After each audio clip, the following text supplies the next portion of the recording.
Sam Spade receives a telephone instruction. Visit a grill and order a sandwich. Inside, he finds a $50 bill, a photograph of a blonde, and the message, "Find the girl." This is Cheesecake Caper, episode 176 of The Adventures of Sam Spade Detective, originally broadcast November 6, 1949. Howard Duff stars as Spade in the NBC series, based on the character created by Dashiell Hammett and sponsored during this run by Wild Root Cream Oil. The sandwich, the photograph, and the $50 bill set the case in motion. And now we return to the original broadcast. The Adventures of Sam Spade, Detective.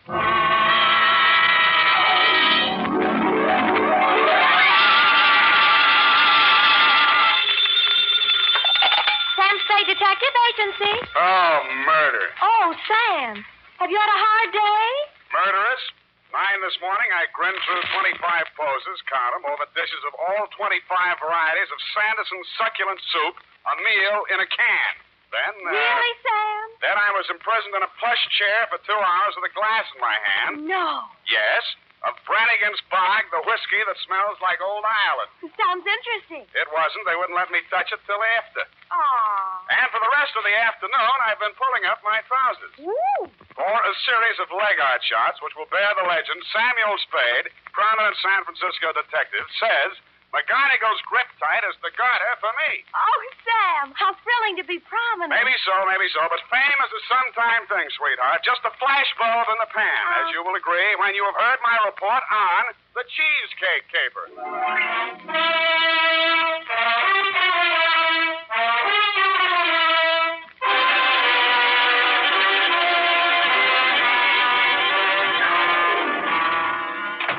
I ought to be infectious. I'm beautiful to see. Oh, Sam. It was a photography caper? Yes, and as it developed, it was a snap. Does that make you shatter? Oh, Sam. Well, have you got any photography jokes? No. All right, then. We just saved 30 seconds. And, by the way, Miss Perrine, statistics prove that 9 out of 10 private secretaries have the pencil ready when the boss comes in. Why do you always have to be number 10? Well, I'm ready, Sam. Here's the pencil. That's better. Got... 2, Homicide Division, San Francisco Police Department. Attention, Lieutenant Kelsey from Samuel Spade, license number 17596. Subject, the Cheesecake Caper. Dear Kelsey. Down. Cheesecake, to me, was something that cost 25 cents on the a la carte side of a menu up until now. As a matter of fact, the cheesecake theme didn't make itself felt until sometime after the beginning of this, which was a phone call at high noon, just as I was wondering where I'd eat. Sam Spade. Mr. Spade, I gotta see you right away. What are you doing? About to go to lunch. Who's this? I'll tell you later. I gotta see you first, right now. Well, all right. You want to come to my office? No, I'm at Barney's Grill. You know where that is? Yeah, I know where that is. Who will I ask for? Just go in and order a sandwich. Nobody sent for you, see? You just come in for lunch. I just go...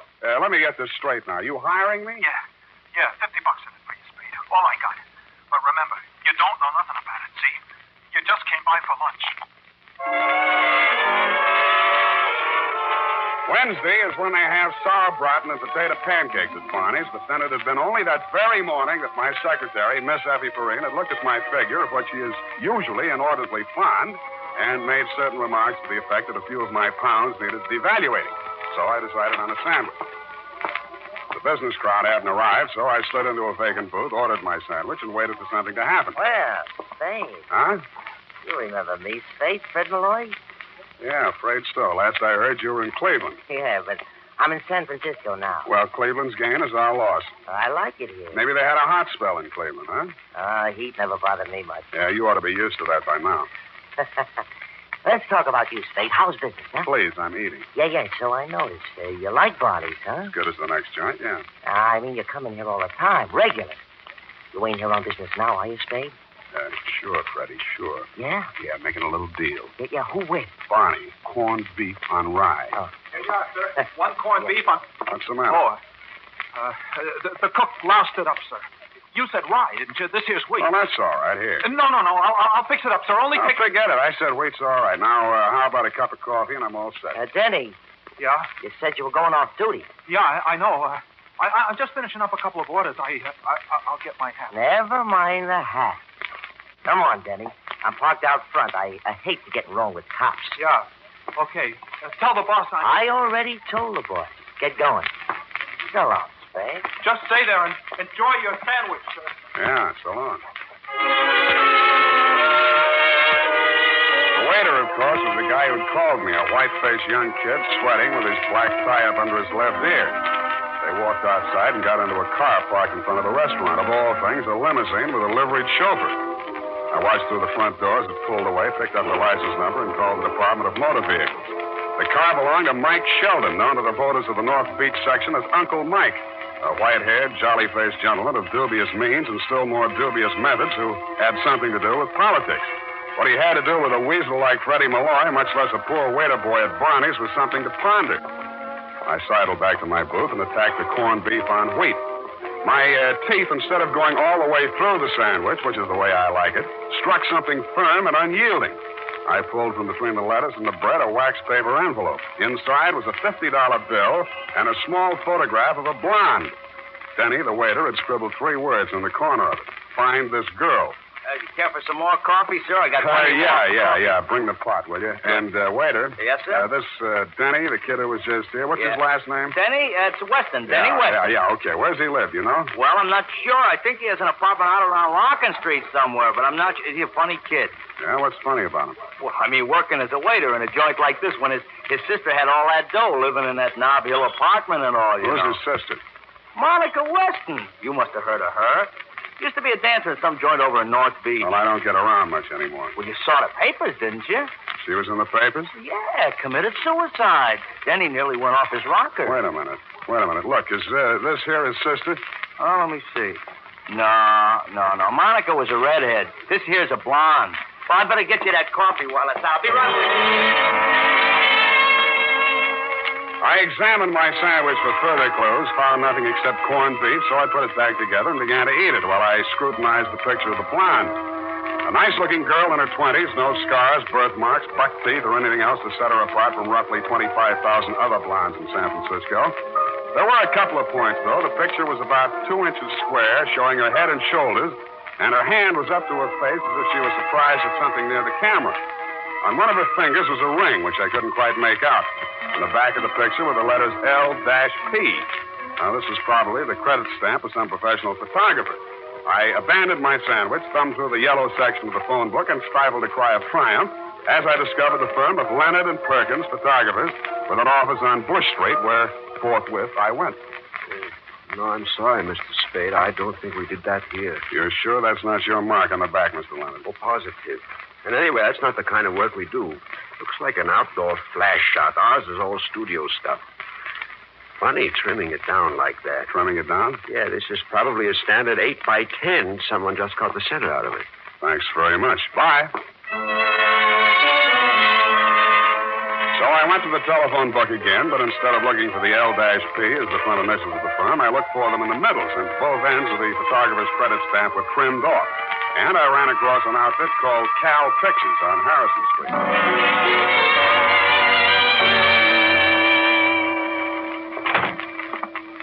Yes, sir. I'd like to speak to the proprietor, please. There's 3 of them. Mr. Murphy, Mr. Silverian, Mr. Brennis. Take your pick. Murphy will do. He's out. How about Silverian? Tied up with Mr. Brennis. Uh-huh. Where are they tied up? First door to your right. That's the main studio. Do not enter if the red light is on. Heaven forfend. No. Al, will you let me do it my No, there's no human interest. I have seen photographers at work in my time, but not like this. I saw now why they were tied up. They were fit to be tied. In the middle of the studio was a mass of equipment that looked like a cross between the Palomar telescope and an atom smasher, with what seemed to be a stretched-out accordion on the bottom. All of it pointed at something lit up by floodlights on a small table. When I got up close, I found out what it was. Brennis and Silveria were photographing a plate of pork and beans. Al, for crying out loud, look at that pork. What is the matter with that pork? What's the matter with it? It just lies there. What do you expect it to do, Chemmy? Excuse me, fellas. When did we hire you? You didn't. I only wanted to... Don't pay any attention to him, not. John. Now, come on. Focus. Focus. Now, what's the use? Let- Why waste the shot? You know what he said. The pork's got to have get up and go. Get up and go. It's got to look succulent. It's got to look married to those beans. What do you want me to do? Sprinkle it with orange sauce? Look, fellas, I really don't want to interrupt. You know good, Silveri. You know what they're going to run under the shot, don't you? Nussbaum's New England pork and beans, married in the can. Can I be best man? Okay, what do you want? I'm only Sam Spade, a private detective, trying to locate this girl here. What girl? Ever seen her? Sure. Where? Well, this is our shot. Look, you remember, Al, the cheesecake job the other night? Look at this. Oh, yeah. Cheesecake job? Down at the railroad. Yeah, that was for Norby's nifty nylon. You mean this girl's a model? No. She walked in front of the camera at just the wrong time and loused up the shot. We had to shoot it over. Yeah, we had a model with a pair of Norby's nylons on, see? Well-known brand of stocking, and the idea was to stand her up next to a train coming down at the depot there. Then what we tried to do was get a shot of her fixing a guard, a lay guard, you know. Yeah. Surefire. Yeah, with a lot of admiring glances from the crowd. Crowd, brand new idea, real train, real station, real people. Human documentary. Yeah. So Al sets up the camera and the model mixed with the garter, and I whistle to get the crowd's eye, and we set off the flash. But the dame here walked in front of the camera. However, it was not her fault. No, it's an awful nice kid. We told her to drop by, we'd give her the shot. Great, swell. What's her name? I don't know her name. Did she come by? Yeah, a couple of mornings ago. I gave her the print and the negative, too. Got any other copies of it? Well, I don't know. It'll take us a while to check the file. Oh, a third. Well, look, do that, will you? And if you find anything, here's my phone number. Yeah. Now, as I was saying about that pork, John, again with a your pork. pork is your pork. There is nothing you can do to glamorize it. I glamorize the number of pork.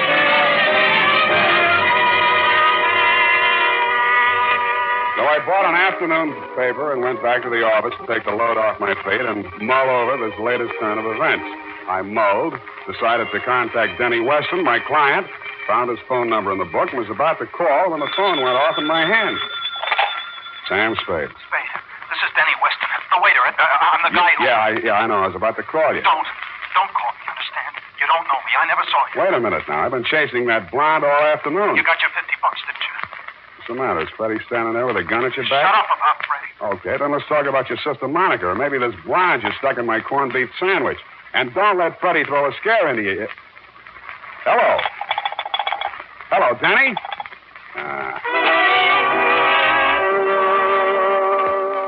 So, that left me with a set of grim suspicions, a $50 bill, and no client. I put my feet up on the desk and opened the paper. Then I put my feet back down on the floor. On the front page was a picture of my blonde with a caption over it reading, "You know this girl." I took the other picture out of my pocket and compared them. They were the same except for one thing. The picture in the paper was taken on a slab in the city morgue.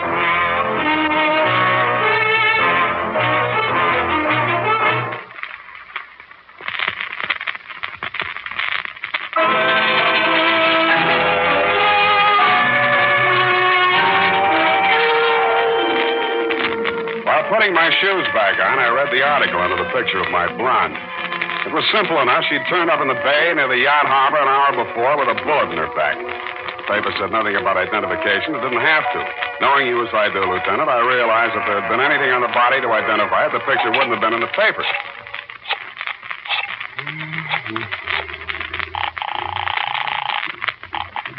Now, pictures, Prentice. This is Spade. You got anything on that print of the blonde? But we're still on the pork and beans. Yeah, well, drop it for now, will you? And check the files. And if you find the print, sit on it or put it in the safe or something. Understand? But the pork and beans... The pork and beans will have to wait until we find who put the lady in the bay. I had a pretty good idea who put the lady in the bay, but why and how to prove it was something else again. So I turned back to the picture, got out my 15-cent store magnifying glass, and took a closer look at the ring in her hand. It seemed to be black, shaped like a shield with a gold center that looked like a dagger and a mask. 5 telephone calls later, I found the company that made it for an honor society at the University of California. Blue and gold office. Is that the campus yearbook, the blue and gold? Yes, sir, that's right. Do you publish the pictures of the members of the Mask and Dagger Society? We sure do. Who's this? My name is Spade. I'm trying to locate one of the members of the society. Have you got the yearbook files in your office? Clear back to 1895. Well, good. Get out the books from about 1940 on, will you? I'll be over in a half hour. We found her, and in the class of 1941. Her name was Helen McKelvey.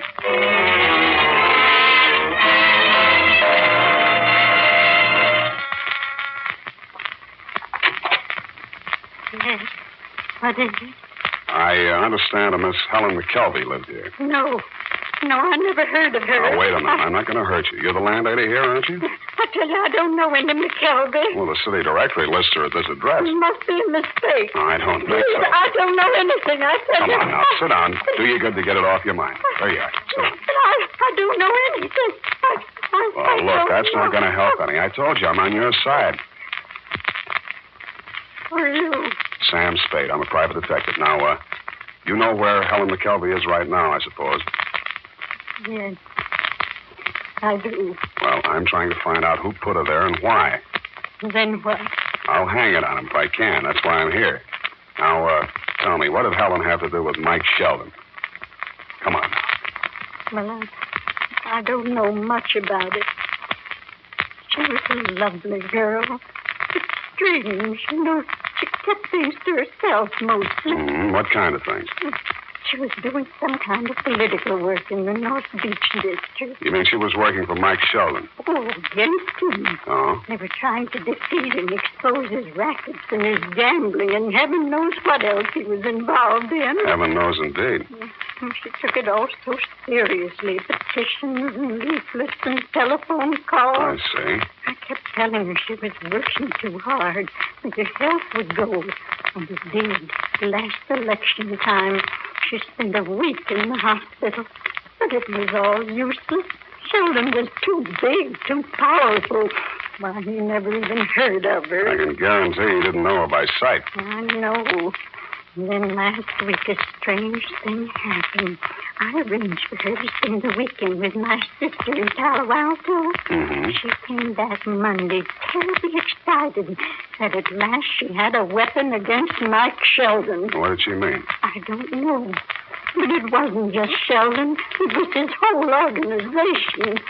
She sounded crazy, like she was going to tackle them all by herself. Then what? She packed her suitcase and moved out to some hotel. She wouldn't say where. I was worried about her. I looked through her room afterwards. That's when I found this clipping. Here. Last Thursday's Chronicle. Does it help? Police seek motive in showgirl suicide. Investigation of circumstances surrounding the suicide of Monica Weston, nightclub dancer, moved into its third day without producing a reason why the girl apparently took her own life Friday night by leaping from a southbound train. Train! I took off to headquarters where, as you'll recall, Kelsey, we went over the file on the showgirl caper. As you'll also recall, we came up with nothing that wasn't in the newspaper. The girl had apparently climbed aboard the train at 3rd and Townsend, eased down the aisle to the end of the car where a porter had left the door open, and flung herself off on the straightaway stretch near South City, where the train hits it up around 70 miles an hour. She'd been pretty, unaccountably prosperous, and hardly a candidate for suicide. But nothing had turned up in her background to set her up as a candidate for murder, either. So that's where it stood. 2 dead young ladies and a missing cheesecake photograph of Norby's nifty nylon. Feeling this is enough for a day, I limped back to my apartment. I tossed my hat on the bed and started to pour myself a drink. Oh, you never want to do that, Spade. Huh? Oh, Freddie.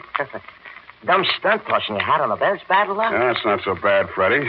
Well, I expect to go home to a cold, empty apartment, and I find you. How about a drink? Oh, no, thanks. I didn't come to drink. Oh, how'd you get in? Walk under the door? Oh, in a gay mood, ain't you? I'm the cheerful type. Had a busy day, Spade? Oh, ran a few errands. You know, there's an ugly rumor running around town, Freddie. Huh?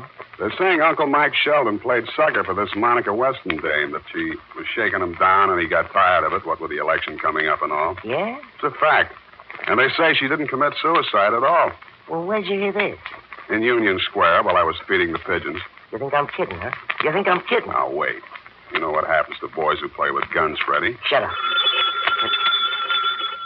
Go on, answer it. Okay. Hello. Mr. Spade? Yeah? Silveria at Cal Pictures. Uh-huh. Listen, about that cheesecake shot. Oh, now, Luella, don't take on. So I didn't mean it that way. Luella? No, I'm talking about What, the cheesecake shop down at the depot? Luella, honey, the girl is only a good friend. It's all your imagination. Well, it's not my imagination. We found the print in the files, and it's here. The secretary just pulled a boner. Whatever do you mean? Someone named Mike Sheldon called, and she told him that we had it. Now, he's on his way here to pick it up. No. Listen, Luella, don't do it. I'll be right down. Sorry, Freddie. No. You ain't going nowhere, Spade. Look, Freddie, this girl, she's all worked up about nothing. Even the pigeons, huh? That's right. You want to know what you were doing, Spade? What? I'll tell you. 1:30 p.m. Went to a photographer on Harrison Street. 3 p.m. across to the campus at Berkeley. 10 after 4 to a rooming house on Bay Street. And from 5:30 to 7 at headquarters. Feeding the pigeons, huh? You're just like Luella, Freddie. Your imagination's running away with you. Come on, have a drink. Now, I told you I don't want to drink. The bottle was half full, but it seemed like a good investment. Freddie took it just over the left ear, sighed, and sat on the floor. I dragged him into the closet, locked it, and took off the Cal pictures.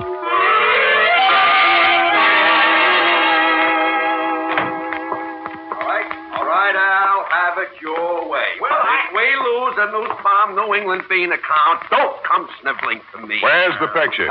Hello, Spade. Oh, come on, John. Now focus down on it. Let's get this thing. The beans. 2 days' work. Hey, what's the big idea? I'm sorry, fellas. I accidentally hit it with my elbow. I'll buy you a new can tomorrow. Where's the picture? On the table there. I brought it over to the floodlight and looked at it. The blonde was in the foreground, blocking out the model to the garter, but the shot wasn't entirely worthless since directly behind her, about to get on the train, looking squarely into the camera, was Monica Weston, the dead showgirl, and with her, with his white mane a-flying, was you-know-who. Now, wait a minute. You can't barge in like Shut up. this. All right, hold it, boys.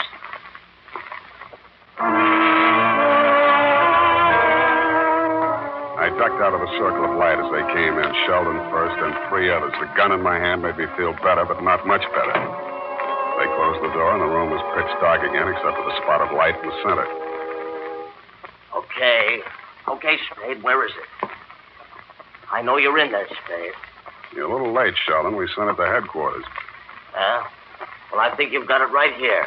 She had a negative, you know. Mailed them around like postcards. I'm not worried about the others. Come on now, let's have it.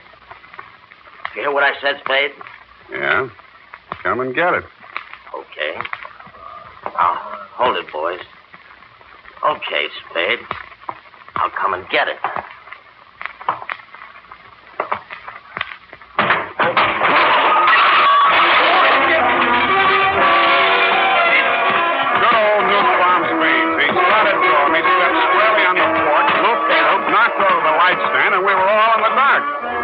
I groped my way toward the door, came up against a shelf full of supplies when somebody rammed me by the skirt and the shelf went over. It sounded like a machine gun company on battle maneuvers. The mob hit the door in a rush, all that is except Sheldon, whom we found when we finally got the lights back on, trying to untangle himself from A, the floodlight stand, B, the table that had held the pork and beans, and C, 50 feet of light cable. Sylveria was sitting in the middle of everything, sobbing softly. 3 brand new crates. $450 worth of flash. And our last can of nuts-bound pork and beans.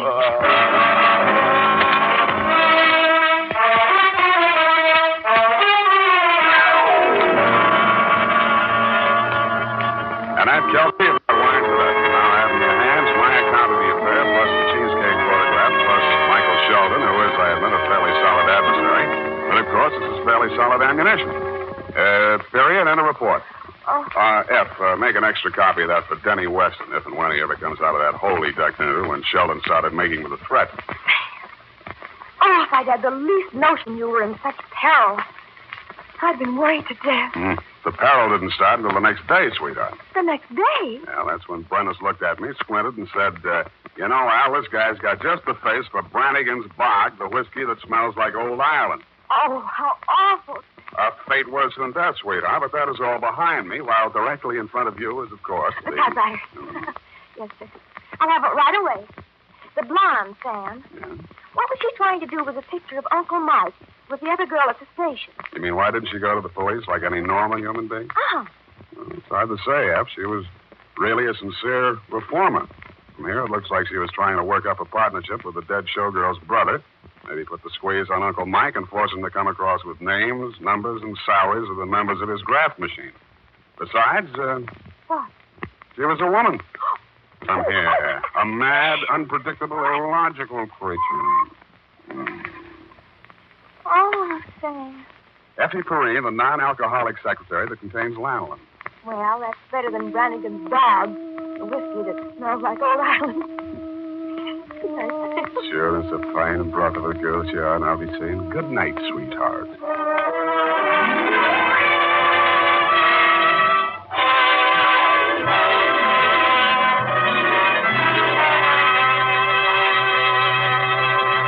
The Adventures of Sam Spade stars Howard Duff as Spade, with Lorene Tuttle as Effie. This is the United States Armed Forces Radio Service, the voice of information and education.